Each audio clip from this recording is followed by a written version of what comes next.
Yoga itu sendiri adalah sebuah ancient practice, jadi sebuah mungkin ilmu pengetahuan yang sudah sangat tua, asalnya dari India, kurang lebih sekitar 5.000 tahun yang lalu. Dalam yoga itu sendiri banyak sekali pengajaran tentang prinsip-prinsip, juga filosofi yang cukup dalam, yang artinya bagaimana kita sebagai manusia dapat menjalani hidup dengan selaras dan mendapatkan ketentraman dan kedamaian dalam jiwa. Berbagai gerakan yoga itu sebenarnya hanya untuk mempersiapkan fisik atau tubuh dan pikiran kita agar menjadi lebih tenang saat melakukan kegiatan yang disebut dengan samadhi. Samadhi atau menjalankan meditasi untuk kita lebih bisa mengetahui, mengenal diri sendiri dan mendapatkan ketenangan saat menjalani kehidupan di dunia ini.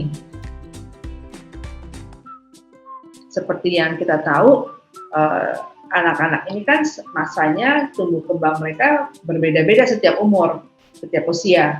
Nah, oleh karena itu, pencapaian metode yoganya harus dibedakan sesuai dengan kelompok usianya. Dalam hal ini, saya banyak menggunakan program disebut dengan Yoga Ed atau Yoga Edukasi, sebuah program pendidikan edukasi yang menggunakan filosofi yoga, asal Amerika. Kebetulan saya seorang yoga ed trainer untuk Indonesia. Pendekatan secara neuroscience digabungkan dengan filosofi yoga, kita memberikan yoga yang sesuai dengan proses tumbuh kembang otak anak sehingga gerakan yoganya bisa efisien dan disampaikan dengan bermain tentunya ya. Beberapa gerakan yoga memang mengajarkan anak untuk lebih fokus. Dalam mengenalkan yoga ke anak-anak dengan gerakan ini yang sangat berpengaruh pada kemampuan anak untuk meregulasi dan juga mengakses sistem sensorik dalam tubuh anak. Fokus itu bukan berarti harus duduk diam tanpa gerakan apa-apa, justru berikan gerakan sebanyak mungkin sesuai dengan usia tumbuh kembangnya supaya mereka bisa fokus. Gerakan yoga yang bisa meningkatkan fokus ada beberapa seperti gerakan pohon, ya, postur pohon dan juga postur pesawat. Tapi yang kita mesti ingat juga kalau kita ngomongin fokus adalah kualitas pola pernafasan pada seseorang. Dan yoga banyak sekali aktivitas pernafasan yang fun untuk anak-anak, kayak nafas kelinci, nafas lebah, nafas singa. Jadi kita menggunakan gerakan nafas yang sangat dinamis, kemudian juga mengeluarkan suara, dan tentunya fun. Kita juga mesti mengingat ada faktor disebut arousal. Jadi kita lihat dulu nih anaknya arousalnya dalam level apa. Biasanya kita ada sebutannya low arousal, just right level, atau high arousal. Nah, kalau anaknya ini dalam situasi high arousal, yang masih banyak jalan, masih gerak sana, masih bersuara, tentunya tidak bisa kita minta dia untuk langsung duduk, diam melakukan gerakan yoga. Tidak bisa, karena kita harus kita memulai dengan level yang sesuai dengan mereka, level arousal yang sesuai dengan level arousal mereka. Jadi kita bisa berikan gerakan yang dinamis, kita kenalkan bisa dengan menyanyi sambil bergerak, sampai kita melihat arousal mereka perlahan turun sampai di level just right ya.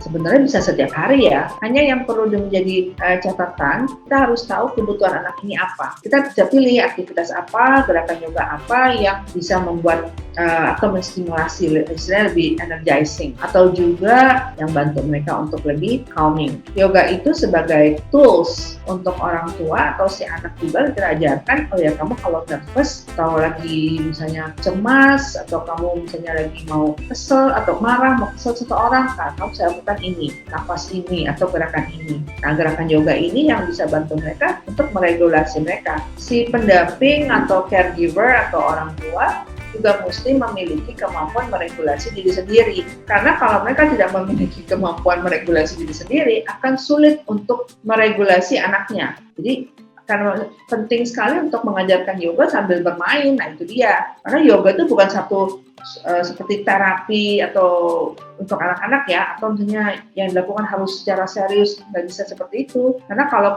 tidak disampaikan dengan bermain, mereka sulit mengakses informasi tersebut kalau nggak fun gitu ya. Itu kan kita banyak belajar dari neuroscience tentang anak-anak. Jadi kalau ditanyakan berapa kali dalam seminggu, ya saya tanya balik lagi, Bapak dan Ibu punya waktunya berapa lama untuk bisa fokus ke anak tanpa ngajarin sambil megang handphone gitu. Jadi mau berapa lama, kapan waktunya Bapak Ibu bisa benar-benar 100% atensinya ke anak. Karena yoga itu adalah sebuah aktivitas dan juga untuk mengenal diri mereka sendiri dan meningkatkan self-esteem. Terus yoga itu bukan, it's not a competition. Yoga it's a way to understand self gitu kan, termasuk anak-anak. Dalam seminggu mesti berapa kali itu nggak ada sih, karena makanya kita kenalkan kartu yoga anak supaya parents bisa pilih mungkin 1-2 kartu yoga saat ini cukup. Oke, nanti dalam perjalanan di mobil saya bisa kasih yang mana ya biar mereka lebih tenang atau regulate. Nah itu, jadi bisa anytime sih jawabannya.